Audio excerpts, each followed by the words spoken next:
السلام عليكم، يا رب تكونوا بخير. عندي يا جماعة دقيق غلة بالردة بتاعته. أخدت منه حبة الردة دول، وعندي كمية كبيرة يعني. أخدت منه الحبة دول هما اللي هعملهم يعني في فرن البوتاجاز، هبقى أخبزهم في فرن البوتاجاز. هعمل دول، وكمان حشت حبة الدقيق دي لو احتجت يعني وأبطط بيهم.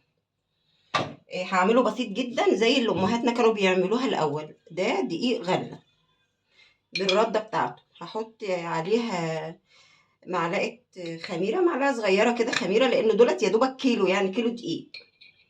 وخالص من الحنفية، يعني مش مية سخنة ولا أي حاجة، لأن الحنفية المية إيه سخنة. الدقيق يا جماعة أنا لما باجي أشيله بنخله وأحط له دقيق، وأحط له لأ مش دقيق، ملح. فهحط حبة صغيرين ملح، لأن أنا اوريدي حاطة له ملح.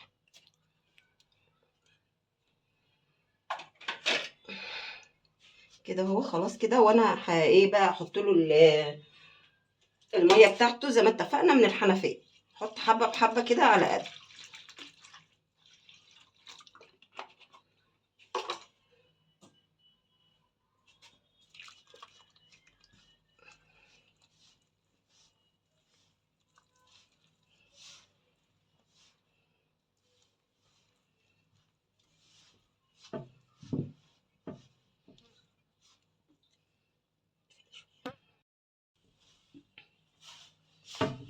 البطاطس هعجنه كويس قوي كده، اشبعه بالميه. هو الدقيق الغله بياخد ميه كتير، يعني بياخد اكتر من الدقيق الفاخر ميه، لان بيبقى فيه رده وكده.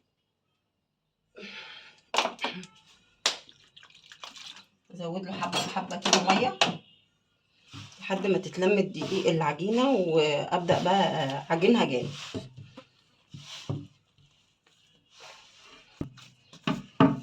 كده لميت الدقيق كله. لو عوزت ميه بقى هبقى احط لها، ومعايا بردك دقيق شايلاه، لو عوزت هكمل دقيق يعني. حط حبه يعني لو الميه زادت مني.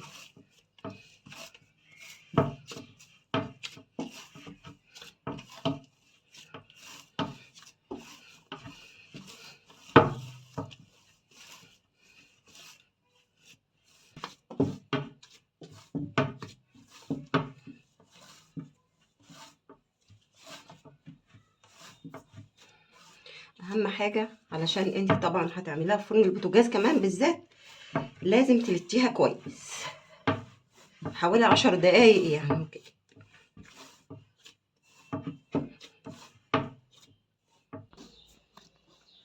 يا جماعه كده انا خلصتها. هسيبها بقى ايه حوالي نص ساعه، الجو حر كده، هسيبها حوالي نص ساعه. يا جميله اهي، بسم الله ما شاء الله.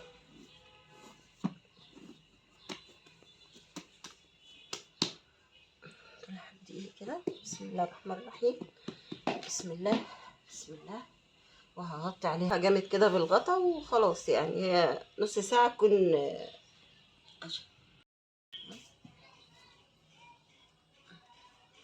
يا جماعه بسم الله.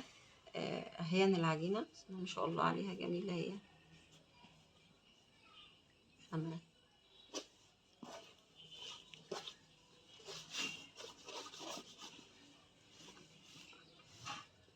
بسم الله.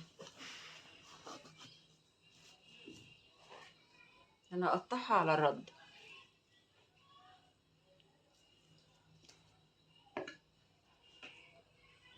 بحط ايدي كده في الدقيق وبعدين اقطع بيه. هقطعها صغيره مش كبيره، يعني وسط.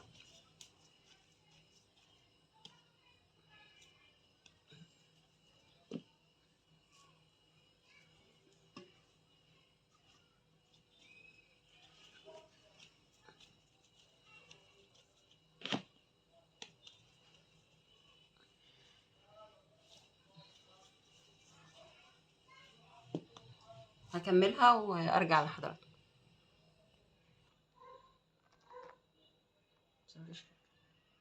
اهو خلصتهم، هم طلعوا دول بسم الله ما شاء الله حلوين يعني، قدوا الغدا يعني. بسم الله. هبطط بقى يا جماعه هنا على الرده، ومشغلت الفرن البوتاجاز على اعلى درجة حرارة من فوق ومن تحت.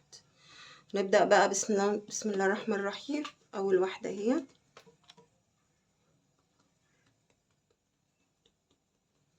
بسم الله.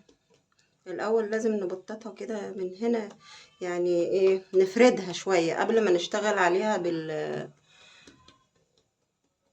بالمبين او بالنشابة او بالمردانة، باي حاجة موجودة عندك يعني.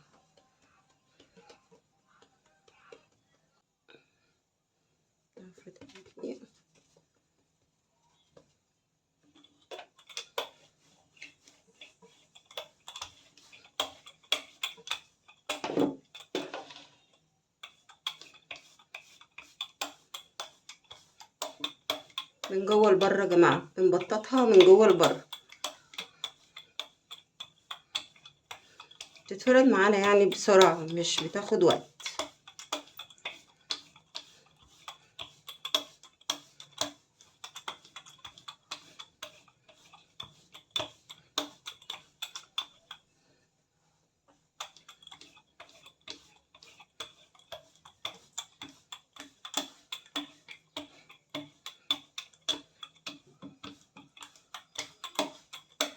اعمليها بقى بالسمك اللي انت عايزاها ممكن تدخليها الفرن على على الحجم ده كده، يعني على يعني السمك بتاعها كده، بس انا عايزاها تبقى رقيقه شويه كمان، يعني هرقاها كمان شويه.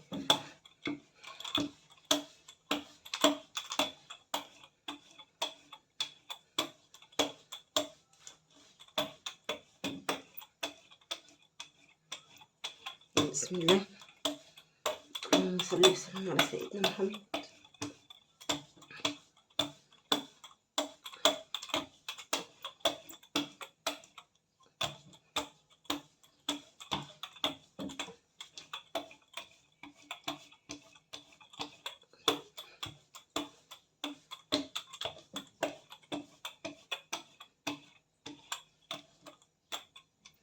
ممكن كل شويه برضك تحركي الرده اللي تحتها كده عشان ما تلزقش.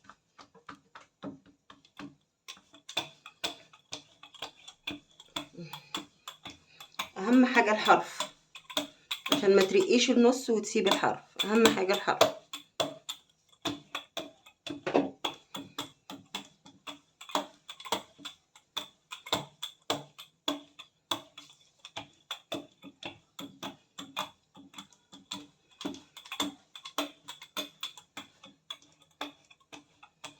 هو ده مقاس المطرحه اللي عندي، فانا هستكفي بيها على كده. هي ممكن تيجي معاكي تاني، يعني ممكن لو عايزه ترقيها شويه كمان ترقيها.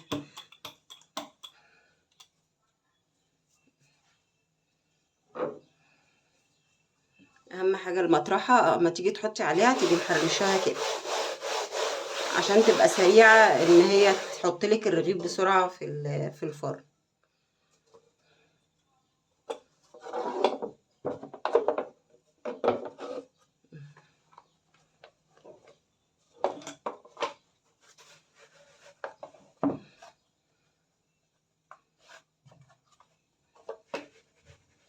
اهو بسم الله ما شاء الله، شكله جميل اهو. عايزه برضك لو انت عايزه تكبري شويه كبري.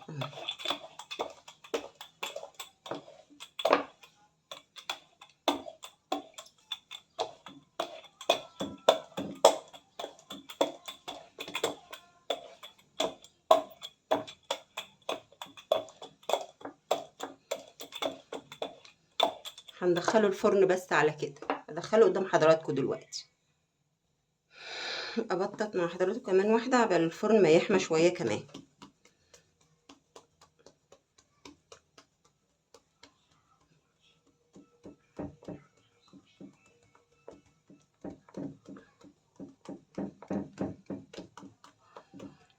بنت اختي اللي علمتني ابطط بالطريقه دي، يعني انا كنت بفردها بايدي كده، فهي قالت لي كده بيبقى احسن وبتفرد معاكي بسرعه. رش عليها دقيق.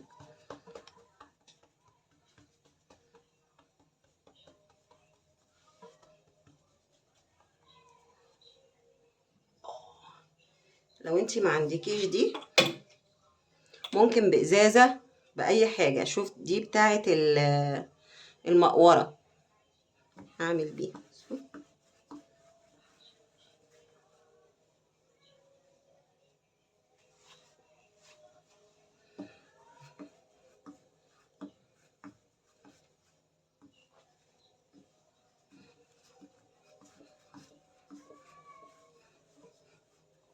تعمل بردك بسرعة، وبردك لو انت تصرفي يعني اي حاجة تكون عندك اعملي بيها. ممكن بإزازة الحاجة الساقعة اللي هي الإزاز، تعملي بقى بردك من على الحرف وكده، وتقلبيها كده اهو عشان تحطي عليها الدقيق.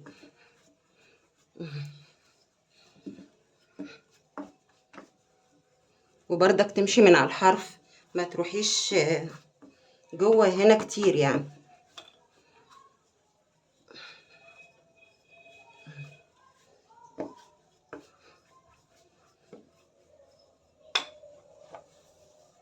انا بعمل بدي بسرعة لان انا اتعلمت على دي في الاول. اول ما بدأت ابطط واخبز اتعلمت على واحدة زي دي كده.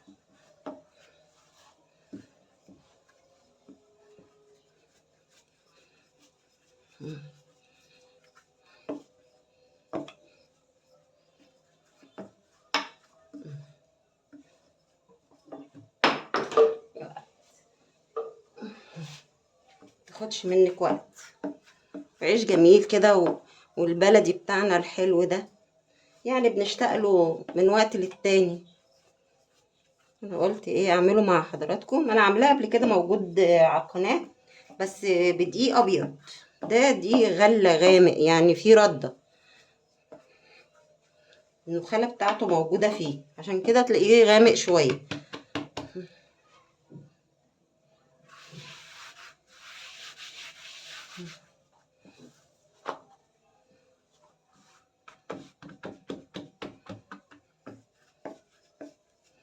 كمان انا ممكن اعمل اسرع، بس ايدي بتوجعني حتى تبان ان انا ربطها من فوق، مربوطة برباط ضاغط من فوق لانها بتوجعني شوية.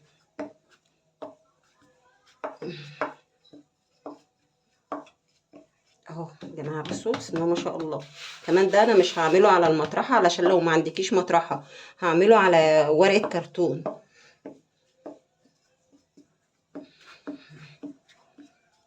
بسم الله كده خلاص كده. انا هقسمه 2 يا جماعه كده. هحطه في فرن البوتاجاز. بسم الله. ده لو انت ما عندكيش المطرحه تعمليه على كرتونه يعني، مش حطها بردك في الفرن. اهو بصي التاني بسم الله ما شاء الله، بس الاضاءه هي اللي ظلمه والله شويه.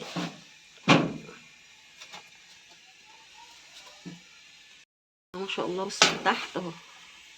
هبدل، انا عندي الناحيه دي احمى من الناحيه دي، الحته دي هبدل بقى المكان. انت لو عايزاه طري تطلعيه بالشكل ده. بصي النواره كده، دي لو انت عايزاه طري. انا عايزاه طري فهطلعه كده. هحط دي كده هنا عشان حاميه. شفتوا بيتقب يعني، ممكن يقب بردك. شوف شكله جميل اهو اتقبت. بسم الله ما شاء الله.